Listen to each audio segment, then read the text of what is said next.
இச்செய்தியை வழங்குபவர் Aalayam associates private limited property developers. Aalayam associates private limited, number 52, third floor, 3B, Ram Darbar, Sterling road, Nungambakkam, Chennai 6,34,000. நம்மளுக்கெல்லாம் தெரியும், கடைசி 4/5/2024 ஒரு 144 நாளுக்கு முன்னாடி நம்ம இங்கே சந்திச்சிருந்தோம். உங்களுக்கெல்லாம் கடைசி பேட்டியில் நம்ம சொல்லியிருந்தோம், ஒரு 45 நாட்களுக்கு முன்னாடி நாம் சொல்லியிருந்தோம், இந்த தமிழக அரசாங்கத்திற்கும் காவல்துறைக்கும் புரிகின்ற வகையிலே கோர்ட்டு பதில் சொல்லுன்னு சொல்லியிருந்தோம். இப்போ 2வது குண்டாஸ் போடப்பட்டு இன்றையோட 44 நாள் முடிவடைந்திருக்கு. இன்றைக்கி சுப்ரீம் கோர்ட்டில் என்ன நடந்துச்சுன்னு சொன்னோம்னா, திங்கட்கிழமை 23/8/2024 நடந்த குண்டாஸ் அட்வைசரி போர்டில், அந்த அட்வைசரி போர்டில் அவர் அப்பீராயி சவுசங்கர் அப்பீராயி இவர் மேலே 2வது குண்டாஸ் போடுறதுக்கான முகாந்திரம் இல்லைன்னு சொல்லி அவங்க ரெக்கமெண்டேஷனில் கவர்மெண்ட்டே அந்த குண்டாஸை வித்ட்ரா பண்ணிட்டாங்க. வித்ட்ரா பண்ணிவிட்டு இன்றைக்கி சுப்ரீம் கோர்ட்டில் வழக்கு வரும்போது, இந்த மாதிரி நாங்கள் அவர் மேலே போட்டிருந்த 2வது குண்டாஸை வித்ட்ரா பண்ணிட்டோம் அப்படின்னு சொல்லி சபிஷன் ஒரு சீனியர் கவுன்சில் வச்சு கொடுக்கும்போது, அதை ரெக்கார்ட் பண்ணிவிட்டு இன்றைக்கி சுப்ரீம் கோர்ட் என்ன சொல்லியிருக்குன்னா, அவர் மேலே போட்டிருக்கக்கூடிய 2வது குண்டாஸை ரத்து பண்ணதுனால இமீடியட்டாக வேறு எந்த வழக்குகள் இல்லைனாலும் அவர் உடனடியாக விடுதலை செய்ய சொல்லி இன்றைக்கி ஒரு உத்தரவு போட்டிருக்காங்க. உங்களுக்கெல்லாம் தெரியும், இதுக்கிடையில் அவர் மேலே 27 வழக்குகள் இருந்தது. ஒரே ஒரு விஷயத்துக்காக 17 வழக்குகள் இருந்தது. அது சுப்ரீம் கோர்ட்டில் ஸ்டேயாக இருக்குது. மற்ற எல்லா வழக்குலையும் பிணைகள் கிடைக்கப்பட்டு அவர் எந்த கடைசி 44 நாளில் ஜாமீனில் தான் இருந்தார். எல்லா வழக்குலையும் ஜாமீன் கிடைக்கப்பட்டு கடைசி 44 நாட்களாக இந்த குண்டாஸ்க்காக மட்டும்தான் சிறையில் இருந்தார். அந்த குண்டாஸும் இன்றைக்கி ரத்து செய்யப்பட்டிருக்கு. அரசாங்கமே அதை வாபஸ் வாங்கியிருக்கு. நம்ம இதில் என்ன சொல்ல விரும்புகிறோம்னா, கடைசி 44 நாளில் 6 முறை சுப்ரீம் கோர்ட்டில் இந்த வழக்கு விசாரணைக்கு வந்திருக்கு.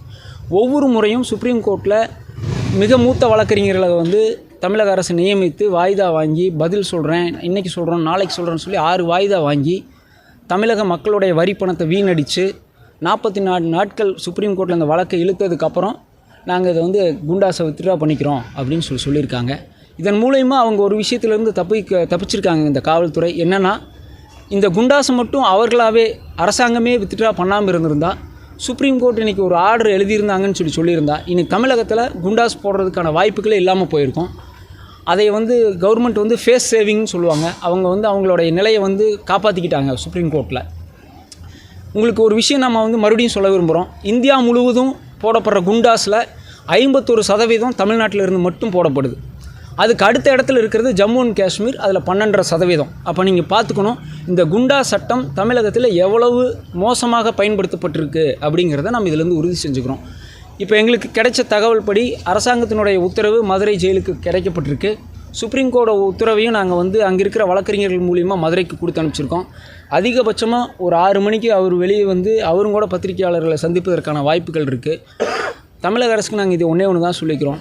மக்கள் உங்கள்கிட்ட நிறைய எதிர்பார்த்துட்ருக்கிற நேரத்தில் இவர்கள் இந்த மாதிரியான வழக்குகள்லாம் போட்டுட்டு சட்டம் ஒழுங்கு பிரச்சனையாக இருக்கிற நேரத்தில் ஒரு யூடியூப்பில், ஒரு ஃபேஸ்புக்கில், ஒரு ட்விட்டரில் போடுற கமெண்ட்டுக்கு கவனம் செலுத்தாமல் மக்களுடைய அன்றாட பிரச்சனைகள், சட்டம் ஒழுங்கு மற்றும் கஞ்சா மற்றும் பெண்கள் மீதான வன்முறையில் எல்லாம் கவனம் செலுத்தி காவல்துறை தமிழகத்தை முதல் மாதிரி எப்பவும் முன்னாடியெல்லாம் அமைதி பூங்கான்னு சொல்லுவாங்க, அந்த நிலையை நிலைநாட்டணும்னு கேட்டுக்கிறோம். இல்லை, அதைத்தான் நம்ம சொல்கிறோம். இந்தியா முழுவதும் போடப்படுகின்ற குண்டாஸில் 51% தமிழ்நாட்டில் போடப்படுது. அதில் எத்தனை குண்டாஸ் கன்ஃபார்ம் ஆகுதுன்னு கேட்டிங்கன்னா 1% கூட கன்ஃபார்ம் ஆகிறதில்ல. ஒன்று போர்டு ரத்து செய்து, இல்லைன்னா நீதிமன்றங்கள் ரத்து செய்து. அப்புறம் இந்த குண்டாஸ் போடுறதுங்கிறதே ஒரு மனித உரிமை மீறல் தான் நாங்கள் சொல்கிறோம். தமிழகத்தை மட்டும் இவ்வளோ குண்டாஸ் போடுறதுக்கு என்ன காரணம்? இல்லை, அதுதான் சொல்கிறேன். நம்ம ஃபஸ்ட்டு நாள் சொன்ன மாதிரியே இந்த தமிழ்நாடு பிகமிங் போலீஸ் ஸ்டேட். உங்களுக்கு தெரியும், முதல்லலாம் ஒரு சைல்டு ரேப்பு இல்லை சென்சிட்டிவான கேஸில் கை உடஞ்சிருச்சு, கால் உடஞ்சிருச்சுன்னு நம்ம கேள்விப்பட்டிருப்போம். இப்போ அன்றாடம் ஒரு பேப்பர் எடுத்தால் ஒரு சாதாரண குற்றவாளியை பிடிக்கிறதுக்கும் கூட கை காலை உடச்சி சுட்டு தான் பிடிக்கிறாங்க. இது ரொம்ப மோசமான முன்னுதாரணமாக போயிருக்கு. கோவை வழக்கறிஞருக்கும் கூட நம்ம நீதிமன்றத்தில் மனு கொடுத்துருந்தோம், அப்படியெல்லாம் செய்யக்கூடாதுன்னு சொல்லி. அதான் it becoming police state. Goondas போடுறது ஏன் போடுறீங்கன்னா நீதிமன்றங்களும் கேட்குறாங்க. குண்டாஸ் போடுறதுக்கான முகாந்திரம் என்ன இருக்குது அப்படின்னு பார்த்துட்டு போடணும் தான் நீதிமன்றங்கள் பல வழக்கில் அறிவுறுத்தியிருக்கு. குறிப்பாக சவுக்கு சங்கர் கேஸில் 10/8/2024 பிறப்பிக்கப்பட்ட சென்னை உயர்நீதிமன்ற உத்தரவில் தெளிவாக சொன்னாங்க, இந்த போலீஸார் நடந்துக்கிட்ட விதம், குண்டாஸ் பயன்படுத்தப்பட்ட விதம் மிகவும் கொடூரமானது, தவறானதுன்னு சொன்ன அடுத்த 2வது நாளில் இந்த 2வது குண்டாஸ் போடப்பட்டுச்சு. இப்போது இந்த 44 நாள் இந்த குண்டாஸ் போட்டு இவர்களே வாபஸ் வாங்குவதற்கு எதுக்கு 44 நாள்? எத்தனை போலீஸ் அலைச்சல், எத்தனை பணம் விரயம் அப்படிங்கிறத நம்ம மக்கள் சிந்திக்கணும். இல்லைங்க, அந்த மாதிரில எந்த பெயிலையுமே சவுக்கு சங்கருக்கு எந்த கண்டிஷனுமே கிடையாது. எல்லாமே நார்மல் கண்டிஷன்ஸ் தான். பேட்டி கொடுக்கக்கூடாது இல்லை பேசக்கூடாதுங்கிற கண்டிஷன் வந்து எங்கேயுமே இல்லை. அப்படி ஒரு கண்டிஷன் போட்டால் அது ஜனநாயக விரோதம். இப்போ ஃபெலிக்ஸ் மேலேயும் கூட அவரோட சேனலை சாத்தணும்னு சொல்லி கொடுத்த கண்டிஷன் வந்து முற்றிலும் முரணானதுங்கிறதான் சுப்ரீம் கோர்ட்டில் சொல்லி ஸ்டே பண்ணியிருக்காங்க. சுப்ரீம் கோர்ட் பல வழக்கில் சொல்லியிருக்கிறாங்க. பெயில் கொடுக்குறதுங்கிறது, பெயில் அப்படிங்கிறது வந்து ஒரு குற்றவாளியினுடைய உரிமை.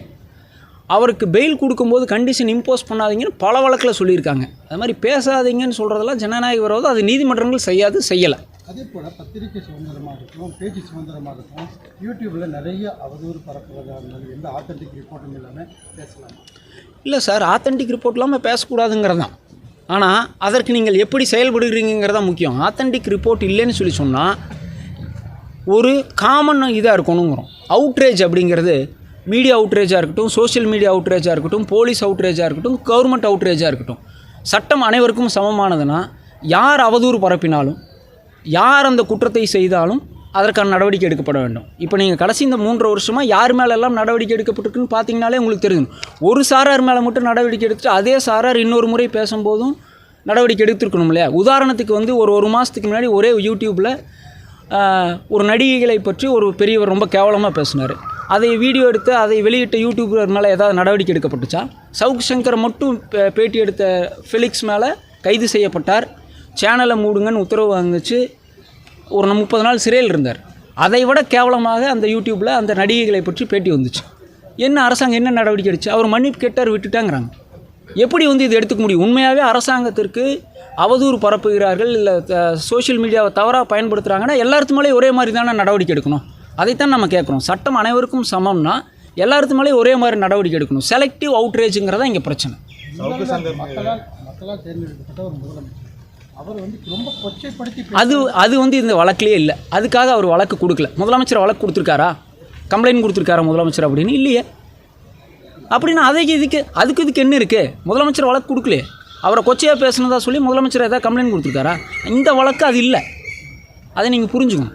சும்மா மேலே சொல்லக்கூடாது. இப்போ சவுக்கு சங்கர் மேலே வந்து 27 வழக்குகள் கிட்டத்தட்ட இருக்குது. அப்படிங்கிறப்போ தமிழ்நாடு முழுவதும் பல்வேறு மாவட்டங்களுக்கு வந்து அவர் அழைத்து செல்லப்பட்டது, அலைக்கழிக்கப்பட்டதாகவும் அவரே வந்து சொல்லியிருக்காரு. ஸோ இந்த மாதிரி வந்து அவர் சந்தித்த சிக்கல்கள் என்ன? இல்லைங்க, இதில் பார்த்தீங்கன்னா ஒரு விஷயம் இருக்குது. இப்போ நான் அதுதான் சொன்னேன்.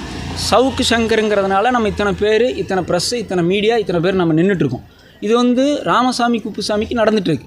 அவர்களுக்கு இந்த விஷயங்கள் இந்த வசதிகள் கிடைக்கப்படுறதில்லைங்கிறதா எங்களோட ஆதங்கம். முதல் நாளில் இருந்து சிறையில் சவுக்கு சங்கர் தாக்கப்பட்டதா சொல்லி நான் முதல் நான் உங்களை சந்தித்ததுலேருந்து சொல்கிறது ஒன்று தான். இன்றைக்கி சவுக்கு சங்கருக்கு நடந்துச்சு. சவுக்கு சங்கருக்கு ஒரு முக்கியத்துவம் இருக்குது. இத்தனை பேர் பேசுகிறோம். இது இல்லாதவங்களுக்கு என்ன வழி? இதுக்கிடையில் அலக்களிக்கப்பட்டிருக்க 27 டிஸ்ட்ரிக்டில் 27 கேஸுன்னு சொல்லி சொன்னால் உங்களுக்கே தெரியும். கடைசியாக கோயம்புத்தூர் கேஸில் பெயில் ஆனதுக்கப்புறம் 10 நாள் அவர் புழல் சிறையிலேயே இல்லை. முழுவதும் ஊட்டி, மார்த்தாண்டம், பெரம்பலூர் இப்படின்னு வச்சுட்டே இருந்தாங்க. நான் போன பேட்டியிலையும் சொன்னேன். கூட பெண் போலீஸார் அனுப்பப்பட்டாங்க, பெட்டாலியன்ஸ் அனுப்பப்பட்டாங்க. அவங்களும் தான் பழி வாங்கப்பட்டாங்க. அதான் சொன்னேன், போலீஸாரும் சேர்ந்து இதில் தண்டிக்கப்பட்டார்கள்னு தான் சொல்கிறோம். இது வெளியே தெரியாமல் இன்னும் நிறையா பேருக்கு நடந்துகிட்ருக்கு. இது மாதிரி எத்தனையோ குற்றம் சாட்டப்பட்டவர்கள் இன்றைக்கும் சிறையில் இருக்காங்க. நிறைய அலக்கழித்து இன்றைக்கி சிறையில் இருக்காங்க. அதுதான் மனித உரிமை மீறல்ங்கிறோம். ஒரு டைம் பேசுனா ஒரு கேஸ் போட்டலாம். கோர்ட்டில் கேஸ் ஃபைல் பண்ணியிருக்கு, சார்ஜ் ஷீட் போட்டிருக்கு. கோர்ட்டு விசாரிக்கும். தவறு செய்தால் தண்டனை அனுபவிக்கும். இதுக்காக தான் நாங்கள் சொல்கிறோம் முதல்ல இருந்து. வெளியே வந்து மறுபடியும் அந்த சிறையில் நடந்த பிரச்சனைகள் அவருக்கு இல்லைங்க. இல்லை, அதாவது யார் ஒருவருமே பாதிக்கப்பட்டவர்கள் தங்களோட பாதிப்பை பதிவு செய்யணும்னு தான் பார்ப்பாங்க. அவர் என்ன செய்கிறாரு, என்ன பண்ணுறாங்கிறதெல்லாம் இல்லை. நாம் பியூராக சட்டத்தில் சொல்கிறோம். என்ன பிரச்சனை, எப்படி இந்த சட்ட சிக்கல்கள் உருவாச்சு, இதுலேருந்து வெளியே கொண்டு வரக்கு நம்மளுக்கு 144 நாள் ஆயிருக்கு. இது ஒரு சாமானியனுக்கு இது கிடைக்குமா? அப்போ சாமானியன் இப்படி போய் சிக்கிட்டான்னா நம்ம என்ன பண்ண போகிறோம்? சமுதாயம் அதுக்கு எப்படி ரியாக்ட் பண்ண போகுது? அதுதான் நம்மளுடைய கேள்வி. கண்டிப்பாக இருப்பாருங்க. ஏன்னா அவர் வந்து மன உறுதியாக தான் இருந்தார். நீங்களும் பார்த்தீங்க, நிறையா டைம் கோயம்புத்தூர் சிறைக்கு கோயம்புத்தூர் நீதிமன்றத்துக்கு கூட்டிகிட்டு வந்தபோது மன உறுதியோடு தான் இருந்தார். கண்டிப்பாக மன உறுதியோடு தான் வெளியே வருவார். நான் போன பேட்டியிலையும் சொன்னேன், கண்டிப்பாக அவர் அதே மன உறுதியோடு வெளியே வருவார். அதே போல் கடந்த ப்ரெஸ் மீட்டில் நீங்கள் சொன்னீங்க, சென்னை ஆணையாளர் இல்லை, நான் சென்னை ஆணையாளரை குறிப்பிட்டெல்லாம் சொல்லலை. காவல்துறைக்கு புரிகிற பாஷையில் நீதிமன்றம் பதில் சொல்லுன்னு சொன்னேன். அதுதான் அடுத்த 2 நாளில் 16 கேஸையும் ஸ்டே பண்ணாங்க. இப்போது அரசாங்கமே படித்து பார்த்து அவர்கள் செய்த தவறை படித்து பார்த்து புரிந்து கொள்வதற்கு 44 நாள் ஆயிருக்கு அவங்களுக்கு. சார் அதே மாதிரி காவல்துறை வந்து சொல்லியிருக்காங்க ரவுடிகளுக்கு புரிகிற மொழியில தான் நாங்கள் வந்து பாடம் இருக்கிறோம் அப்படின்ட்டு. அந்த மாதிரி இப்போ ரீசெண்டாக தமிழ்நாட்டில் பார்த்தீங்கன்னா அதிகமாக வந்து துப்பாக்கி சூடு என்கவுண்டர் அதைத்தான் நான் சொன்னேன். சாதாரணமாக முதல்லலாம் ஒரு பெரிய நியூஸாக வந்துட்டு இருந்த ஒரு விஷயம், துப்பாக்கி சூடுகளாகட்டும் இல்லை கைகால் உடைக்கப்படுவதாகட்டும் பெரிய விஷயமாக பேசப்பட்டு இருந்த காலம் இருந்துச்சு. இன்றைக்கி வந்து பார்த்திங்கன்னா துப்பாக்கி சூடுங்கிறத நம்ம வந்து அப்படியே ஜஸ்ட் லைக் தட் கடந்து போகிற நிலைமையில் இருக்கும். இது ரொம்ப ஆபத்தான விஷயம். இந்தியாவில் எனக்கு தெரிஞ்சு இத்தனை துப்பாக்கி சூடுகளில் அரெஸ்ட் பண்ணதான் எங்கேயுமே இல்லை. நக்சலைட் மாநிலங்கள்லையும் கூட இல்லை. நக்சலைட் வந்து பீக்கில் இருந்த மாநிலங்களையும் கூட இல்லை. ஜம்மு காஷ்மீர்லையும் கூட இல்லை.